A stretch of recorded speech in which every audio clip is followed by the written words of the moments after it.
For over a decade, Meg Ryan represented something very specific. She wasn't just a movie star, she was a cultural shorthand. Romantic, approachable, emotionally safe. The person audiences trusted to land the ending.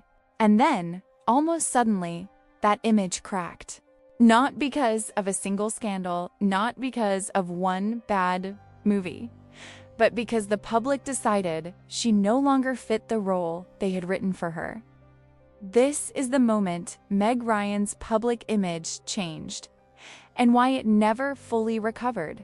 By the mid-1990s, Meg Ryan was one of Hollywood's most reliable stars. She wasn't marketed as untouchable. She wasn't framed as dangerous or controversial. Her appeal came from familiarity. Films like When Harry Met Sally, Sleepless in Seattle, and You've Got Mail didn't just succeed. They reinforced a persona. Meg Ryan became synonymous with emotional accessibility. The girl next door scaled to movie star size. This image mattered, because once an actor becomes symbolic, the audience expects consistency, not growth.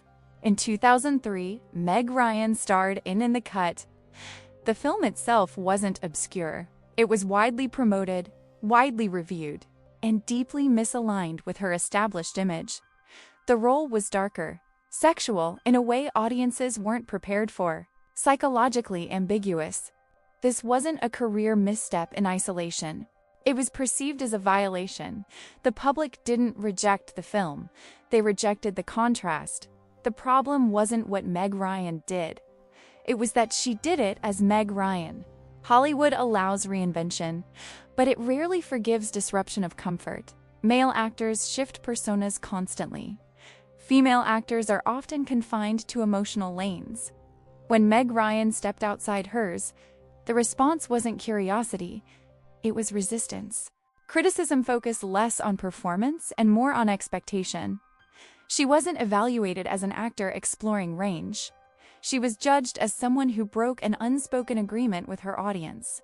Once that agreement breaks, it's difficult to renegotiate. After In the Cut, the narrative changed.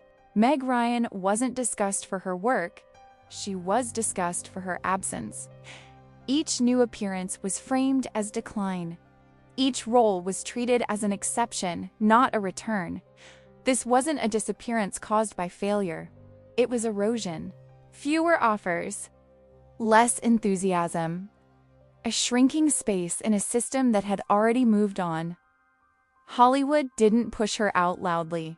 It simply stopped making room. Meg Ryan didn't vanish overnight, but the version of her that the public recognized no longer existed.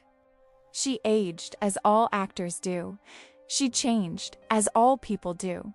The industry had no prepared narrative for that transition. The moment her public image changed wasn't one scene or one headline. It was the moment audiences stopped allowing her to evolve. Meg Ryan didn't disappear because she failed. She disappeared because the image that made her famous had no sequel. In the next episode, we examine a different kind of exit. Someone who didn't lose Hollywood, but chose to walk away from it.